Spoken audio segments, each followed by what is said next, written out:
Today's June 2nd, down here at the far field. This one is looking great. Everything is about head high. All the corn, looking really, really nice. This stuff is definitely going to make it.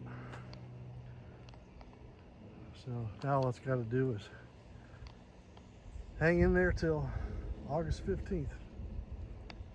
And I don't see any hog damage in this other field here, which is good. It means that the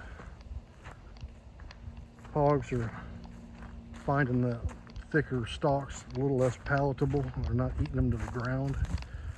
So hopefully that nonsense has stopped. But yeah, we've had quite a bit of rain. Probably upwards of 3 inches over the last week or so. This is really looking nice. Really looking good. Very pleased.